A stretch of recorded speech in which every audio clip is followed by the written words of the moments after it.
In this pandemic, over the past 91 days, we have done extraordinary things. When they first talked to me about this virus, they were not sure it could be controlled. When we first talked about socially distancing, nobody knew what that meant. Nobody knew that you could even do it. Would people listen?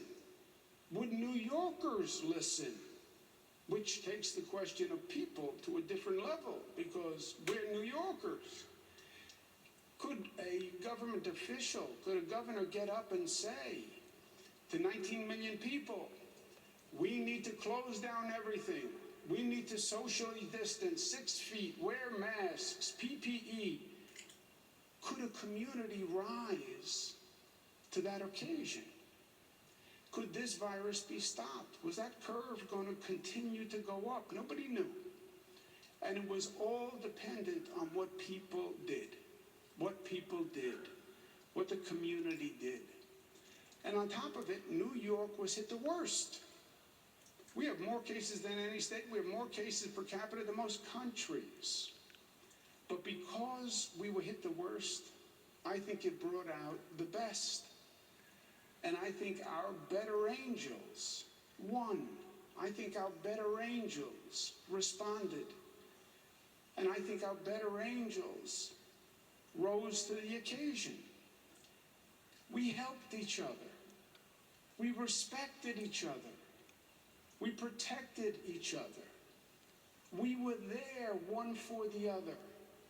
People across the state volunteering to help other parts of the state. People from upstate coming down to help downstate. People from downstate going to help upstate.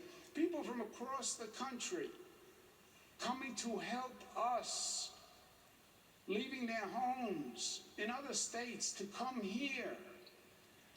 It was really community and mutuality and all the things we hope to be manifested. It happened. We needed people to rise above themselves, to get past the pettiness, to get past the selfishness, to be bigger than themselves. And they did it.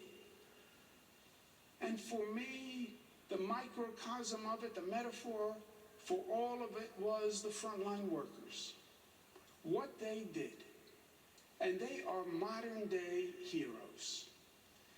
I was saying to the people of this state, this is dangerous, stay home, protect yourself, protect your family.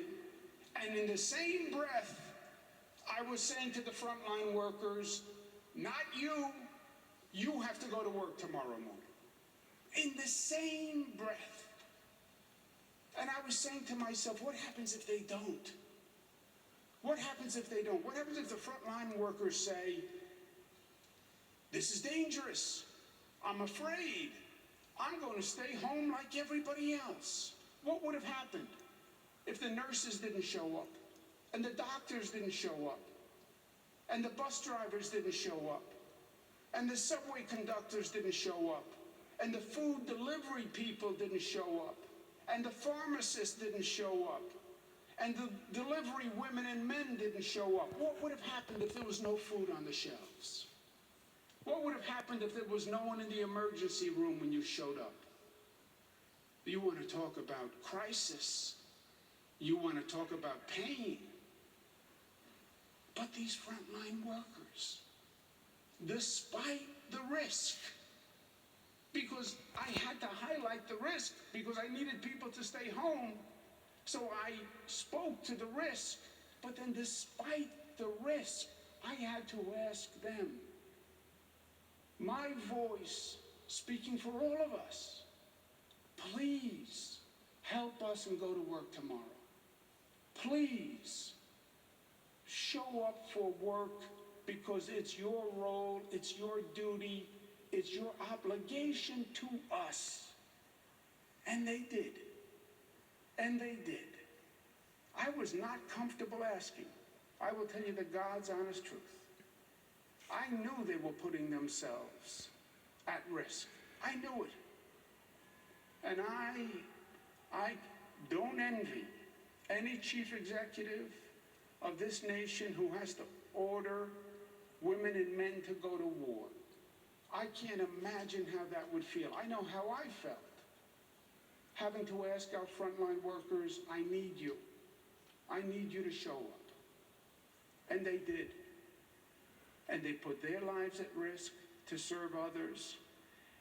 And in that moment, they were not black frontline workers. They were not white frontline workers. They were not Latino frontline workers. They were not Bronx frontline workers. They were not Brooklyn frontline workers. They were not Buffalo frontline workers. They were just Americans. They were New Yorkers. They were linked by the commonality of humanity. And the better angel said, get past your fear. Get past your weakness. Don't stay home. Rise up. Be stronger. Be better than you think you can be yourself. Get in touch with your strength and hear that strength. And they did it. And we acted as one. This diverse community of New York, people from all over the globe, different languages, we acted as one. And many of those people gave their lives for us during that time. They gave their lives because we asked them to show up for us, and they did. Let's learn from their example. Let's understand what they did. We see all the success in those numbers and how far we've come. It didn't just happen. People literally gave their lives so others could live. They are the frontline heroes.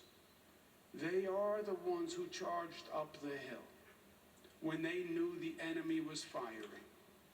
They showed that same bravery, they showed that same courage. And they did it only because we asked. Not because they were getting paid more money or they were going to get a medal, because they didn't. They did it because it was the right thing to do. They did it out of love. That's what they did. They didn't die in vain. They have changed me. And I believe they have made me a better person by their example and by their lesson. And I will never, ever forget what they did. And I will strive to be half as courageous and half as brave as they have been. And to hear those better angels, and to get in touch with that strength, and to respond from that strength. That's their spirit. Yes, be outraged.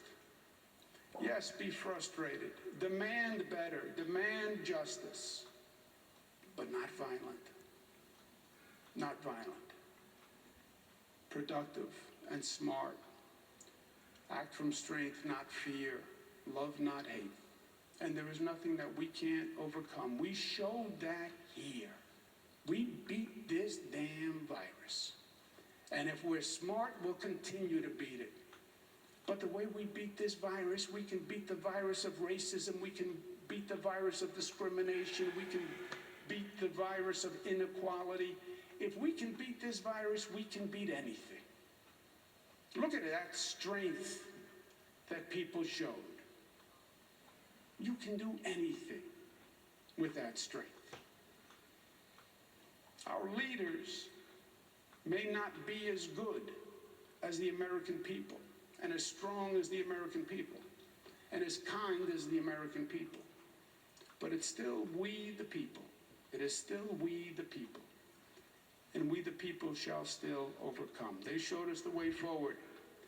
And the way forward is to be New York tough. Smart, united, disciplined, loving, loving, loving. They gave their lives out of love, and we respect that. I'm going to sign a bill today that gives death benefits to the families of all the frontline workers who gave their lives for us.